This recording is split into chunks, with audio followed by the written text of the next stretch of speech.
Vice President, Congress, thank you very much indeed for the opportunity. And may I at the outset begin by thanking my own trade union, UNISON, and the General Council for the opportunity that you've given to me, given to so few, even for the short period of a year, to be placed at the helm of the Scottish trade union movement. A distinction that would have been at any time, but as many of you know, that was paired with taking up the position of the Scottish Secretary of UNISON after some 16 years as a senior lay activist in Scotland. And as well as the support of my own trade union, I've been able to rely on the support of the STUC, Agnes Tilney as Vice President, my predecessor Joy Dunn, Graham Smith as General Secretary, and the staff of the STUC, who, as many previous presidents will attest, have been unfailingly helpful throughout my period in office. To be given the leadership role at such a challenging time for the labour and trade union movement in Scotland has indeed been an honour. Now, this is a defining period for the trade union movement in Scotland, and despite the dramatic collapse in 2008, neoliberalism appears to be reasserting itself with a swing to the political right across the Western world. And in the UK, we've had to come to terms with new systems of government, a coalition which is set against everything which has general and almost universal support from the body politic and civic society in Scotland. And it may be easy to map out ways in which the relations between the Lib Dems and Tories will deteriorate. Legislative deadlock, debilitating personal acrimony, but that doesn't mean that that project will implode anytime soon. Because Cameron needs Clegg to show that he can deal with the national economic emergency, and Clegg needs to show that coalition's multi-party government are workable. And as has been said after the engagement on the lawns at Downing Street, that if the partnership needed romance to survive, it would have ended long ago. But again, as Ken has just said, this is business, albeit for us, this business is extremely personal to us, our families and our communities. In Scotland, we are faced with something which was never supposed to happen under devolution and proportional representation. That is a clear majority administration. Another thing that was never supposed to happen under the settled will of the Scottish people, the dynamic of devolution asserting itself through a combination of enforcement by majority rule, administrative competence of the party in power, and anger at what government elsewhere is doing to us. And the challenge to the trade unions has been immense. Manufacturing has collapsed, the attacks on public services, the attacks on trade union rights, a disengagement with organised politics and their elected representatives and what they stand for being questioned and rejected, and as work reduces, trade union members reducing. So we've faced a challenge to organise and a challenge to lead, and a challenge which the trade union movement in Scotland has risen to, because we know that there is a better way for jobs, for services, a living wage and for fair taxes. And why should the jobs and services go if the need still exists? The cuts we're facing across the United Kingdom are not about money, but about politics. A politics that hates public services and loves to profit from privatisation. A politics that sees a workforce engaged in caring, educating and nursing, not as an achievement to be celebrated, but as a problem to be tackled. And why should the jobs and services go if the need still exists? There is a crisis. It's not, as the Condems insist, a crisis of public finances. There is an economic cost of high unemployment and stagnation, particularly for over 100,000 young people in Scotland who are currently unemployed, for women as users and carers and employed within the public services, and for the black and ethnic minority communities who are hit doubly by the cuts. Our campaigning and organising agenda has engaged communities and civic society, not just in the demonstrations of March and October, or the public service general strike of last November over pensions, or the demos and stunts at the party conferences. One of my personal favourites was the Tories kettled at Troon a couple of weeks back at their own party conference. But through the activities and local campaigns and trade union councils, a social movement has joined with a political movement.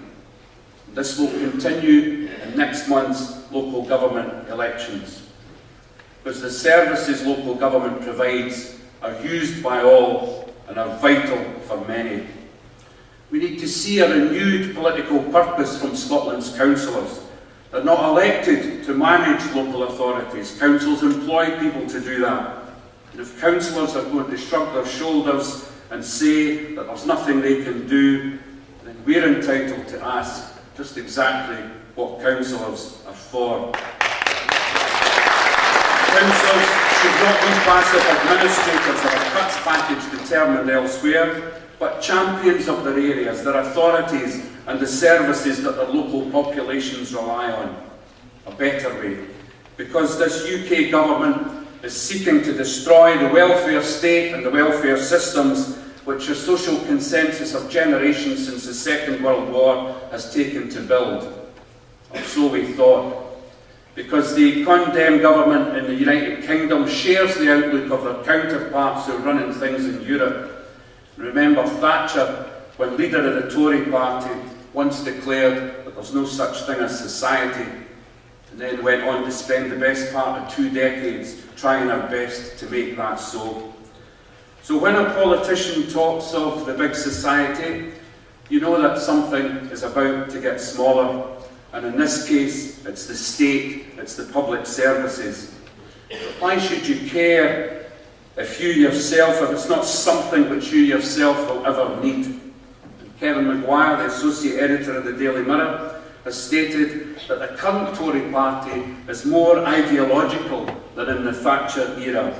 He points out a remarkable 76 individuals have donated more than £250,000 each to the Tories under Cameron's leadership. The state, that test of civilization, how we look after those in need. The state, that enormous damaged machine, once invented to protect the weak against the strong and to bring people towards security and equality, is being mutilated. It has been said that this is the worst bloodletting than anything undertaken by Thatcher. At its height in the early 1950s, the state owned or supported the railways, the coal, the steel industries, gas and electricity, telecommunications, water, inland waterways, road haulage, public transport, public housing. A few of those, steel and roads, had already been sold off before Thatcher came to power in '79, but she and successor Major privatised most of what was left of the public sector, removed countless subsidies and decimated trade unions in the name of reducing the state. But the Cameron government is going for the heart, cutting the social, cultural public provision. And between Thatcher and Cameron, New Labour, captured by the allure of the free market and neoliberalism, made its contribution to weakening the state. Railway privatisation was not reversed. Financial services deregulation left the city in contempt of government when after 2008 it defied state regulation. And even as we pay for that calamity, the folly and deceit of delinquent bankers, politicians are shy of regulating what we now own. The banks don't get it, but oh, they do get it. That's precisely the point. The welfare state appeared after 1945, after 6 years of sacrifice and the misery of the 1930s, never again. But the universalism of that period is being destroyed. A universalism which guaranteed a standard of living for the working class, and also, in today's language, a cashback for the middle class in return for security for all. Because the quality of life of all of us depends upon the quality of life of us all. And inequality in Britain diminished until the 1970s, but today the gap in health and living standards and wealth is back to the gap of 90 years ago. In Britain and the cuts, it's arguable that the Scottish Parliament and the body politic in Scotland, provided by civic society, have presented a bastion of faith in the public service state. Cooperation over competition has given us the health service and free prescriptions, school meals and university education, personal care and public transport for the elderly. The state's contract with the citizen is how Neil Acheson has described it. And as the early froth of the Constitution debate settles and we enter a part of serious debate on the issue, that's the question we need to ask. How can we defend that, these principles? What sort of place do we want to live in? And then examine the limits of existing powers under the current constitutional settlement. And then what can the Parliament do with the current powers? And then what additional powers might we might need to achieve our objectives? A mature debate, the issue of the future governance of this country, defined by what kind of society we want to live in, where there's quality of life for us all in peace and progress. That will define the best system to achieve our goals, the best system of governance. Not historical romance, not a reaction to the views of others, and born of confidence in ourselves, not a fear of options or of scare stories.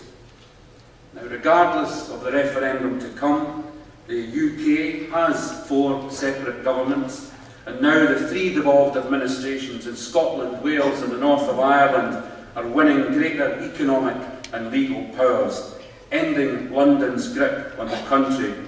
And in each part of the United Kingdom, notions of nationhood and Britishness are changing, and arguably the links are weakening. But the links we can strengthen are the links of our community, the links of our class. Let me quote you something from the Financial Times. The government is to press for radical change in pay bargaining in the United Kingdom. It is seeking an end not only to national negotiations, but to the annual pay round, the concept of the going rate, wage and salary comparability and job evaluation. If we can move to a system where pay increases are based purely on performance, merit, company profitability and demand and supply in the local labour market, we will dethrone once and for all the annual pay round and the belief that pay increases do not have to be earned. Sounds familiar? An agenda for what would amount to an almost entirely fresh approach to pay determination was set out last night in a key policy speech made by Kenneth Clarke, Paymaster General Employment Minister, the 12th of February 1987. It's coming back. The cuts, unemployment, Tory government, the return of leggings and hot pants. It's just like the 1980s. A recent headline said, Tories' unemployment figures. It might have been read as, Tories' unemployment figures. But the world is changing and the trade unions must change also, and some of these changes have begun. A workforce of home workers, of call centre operators have become decollectivised, and only really in the public sector does that major aggregate of workers really exist, and our armoury must be adapted. We've shown that industrial action is possible, but some of the greatest successes have been achieved by argument rather than aggression, and our first duty must be to win the argument for a fairer society. But when the force of argument fails, we will use the argument of force. So far this morning I've focused on the domestic agenda, but the Congress has a proud tradition of internationalism. And in my time on the General Council, you've sent me to other places to show solidarity and to learn. Most recently to Lisbon and the Congress of the CGTPIM, a Congress of 1,000 delegates putting the organising agenda into action. Last month, leading a general strike against austerity measures. And a parallel conference of 200 delegates from across the world I was swamped with delegates, not just from the Basque Country, but elsewhere, eager to know about our constitutional debate. And in 2010, you sent President Martin Keenan, General Secretary Graham Smith, myself and others from the General Council to China. Some believe soon to rule the world. Not through the imperialism of Western cultures, but showing not just economic but cultural expansion. The so-called soft diplomacy, soft economics, though maybe showing itself as a different kind of aid imperialism on the African continent, as shown in the film When China Met Africa. And Scotland's not immune, as our clothing manufacturing and petrochemical industries will testify. It is worth noting that the global swing to the right has not manifested itself in Latin American countries, because neoliberalism and its shock therapy are all too familiar there. In 2009, I witnessed in Venezuela the pursuit of a better, fairer way, proven it can work. Venezuela, with elections later this year, will not be without interference from the United States. And Cuba has experienced that attention for 60 years. 60 years of resistance and assistance to others in need. But the Miami Five are currently incarcerated by lies and distortions. To South Africa, where the ANC this year celebrates 100 years, and in 2000 a group of trade unionists, academics and lawyers from Scotland witnessed the legacy of apartheid and its social systems and the exploitation of the people of the mining communities ravaged by the diseases of mining asbestos. And as the ANC celebrates 100, there are challenges of transition, of engagement, of delivery, of relations between the party in power and the party in the country. I could be talking of the United Kingdom and New Labour and its relations with the trade unions. There's a growing apartheid elsewhere, in Palestine. There have been many changes since my first official visit with Bill Spears, Eddie Riley, Malcolm Burns in 2001 during the Second Intifada. We were challenged by different militias as we were escorted through the occupied lands by the Palestine General Federation of Trade Unions, who were our hosts. And on leaving at the last stop in Jerusalem, we were met by members of the British Press Corps who challenged us that we had only visited one place and spoken to one people. Eddie Riley's reply still pertains. He said, "We met many Israelis on our travels in Palestine. They were all armed and wearing uniforms. Order may have been restored to many parts under the control of the democratically elected representation of Fatah and the democratically elected Hamas and other political organisations, but that order is still enforced by a circle of unlawful occupation, and the apartheid wall divides communities from their lands and work, and families are split apart." Last year, this Congress reinforced our adoption of the policy of boycott, disinvestment and sanctions. And last year, the Israeli government continued its offence against groups and the organisations which criticise government policy, with the Knesset's enactment of the boycott law. But this law creates liability for any Israeli individual or entity that calls for economic, cultural or academic boycott of Israel and its institutions, or puts any area under its control. The passage of that boycott law is a red line that has been crossed regarding the democratic foundation of the State of Israel and its attempts to submerge any kind of opposition whatsoever. And last week, on Palestinian Prisoners' Day, 5 British women were imprisoned by the Israeli government for their part in Welcome to Palestine 2012. Some 3,500 Palestinians imprisoned by Israel have started a hunger strike that day, demanding rights to family visits and education, an end to isolation, an end to administrative detention, a procedure which detainees are held without trial or charge. In total, Israel holds 4,610 political prisoners, including 6 women, 203 children. They include Mahmoud Sarraq, 25, from Gaza, who's a member of the Palestinian national football squad, seriously ill in hospital in Ramla in week 4 of a hunger strike.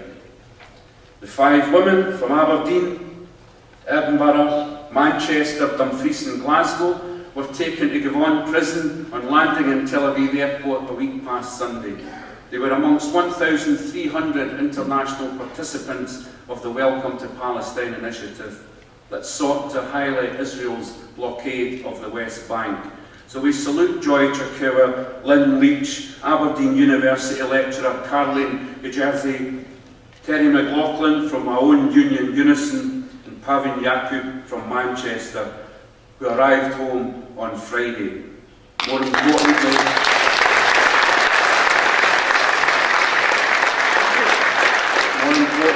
you will hear later during this Congress from comrades from the Palestine General Federation of Trade Unions. Now, whatever the challenges we face at home, we shall not forget our international responsibilities. And whatever the challenges we face at home, these will not find resolution in a narrow national or domestic context.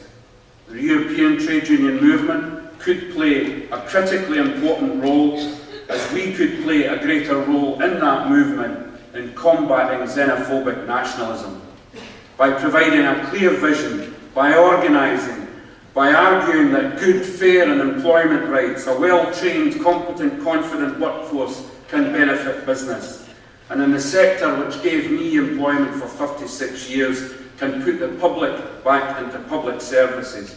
That's the type of place this labour and trade union movement strives for, because we know that there is a better way. Thank you very much indeed.